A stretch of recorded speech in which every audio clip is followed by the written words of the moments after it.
Notre site internet, bien sûr. La suite et la fin maintenant de notre feuilleton de la semaine consacré à la lutte anti-Covid. Lors des 3 premiers épisodes, nous avons suivi les équipes des hôpitaux toulousains. Mais les cliniques privées sont bien sûr également en première ligne dans cette pandémie. C'est ce que nous allons voir dans le 4e et dernier volet de cette série signé Stéphanie Bousquet et Jean-Pierre Douns. Depuis 9 mois, le docteur Madi Kroutebaï ne s'arrête jamais et vit au rythme de la Covid. Ah non, si on le remet en ventrale, on verra en fonction. Cet anesthésiste réanimateur de la clinique Pasteur pilote la cellule de crise pour son établissement. En pleine deuxième vague, elle ne lâche plus son téléphone. Ok, d'accord. En ce moment, son service accueille en moyenne 10 patients en réanimation atteints du SARS-CoV-2. Relativement épargnés en mars dernier, cette fois, les cliniques sont au front. Or, à Pasteur spécialisé dans la chirurgie cardiaque, l'activité a aussi repris à 100%. Bonjour, monsieur Guillet. Comment vous vous sentez? Vous vous sentez mieux? Toute la difficulté, en fait, de ce rebond qu'on est en train de vivre, c'est d'arriver à garder un équilibre entre les activités non-Covid qui sont pas reportables et qu'on ne veut pas reporter, et l'activité Covid, puisqu'il faut quand même soigner les gens. Nous, quand on est de garde, on se retrouve quand même avec beaucoup de malades à gérer. La clinique Pasteur, la clinique de l'Union, la Croix du Sud, d'Occitanie et des Cèdres travaillent main dans la main avec le CHU pour accueillir des malades de la Covid. Une collaboration publique-privée montrée comme un exemple en France qui a débuté dès le début de la crise sanitaire.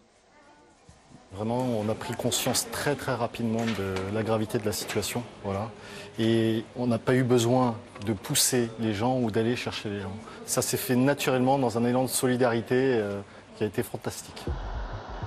Dès le mois d'avril, cet élan de solidarité est visible jusque sur le tarmac de l'aéroport de Blagnac. Quand la région toulousaine, épargnée par le virus, accueille alors ses premiers patients de l'Est. Ces malades dans un état grave sont envoyés dans tous les établissements hospitaliers de l'agglomération. Et pendant cette deuxième vague, cette coopération s'est renforcée. On a un groupe de commandement territorial, là, entre médecins réanimateurs, et on essaie, matin, midi et soir, chaque établissement public et privé d'Aix-Midi-Pyrénées donne ses capacitaires. Et donc là, par exemple, à l'heure où je vous parle, je sais exactement combien il y a de place à tel endroit, et voilà. Et on essaie de distribuer, en fait, les Covid pour que personne ne soit en saturation. Active dans la cellule territoriale de l'ARS et dans la cellule de crise de sa clinique, elle doit délaisser les soins la moitié du temps pour gérer toute l'organisation liée à la Covid. Oui. À 53 ans, après 20 ans dans la réanimation, jamais elle n'aurait pensé devoir faire face à un nouveau virus.